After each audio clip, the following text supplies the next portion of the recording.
A former Boys Town employee and his wife are facing felony child abuse charges. Jeffrey and Jennifer Everett were both in court today. According to allegations outlined during Jeffrey's appearance, he's accused of forcing a young victim to stay in a closet for hours on end. They were allegedly not allowed to eat, drink, or use the restroom.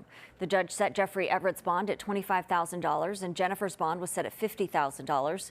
Both will be back in court for preliminary hearings in September.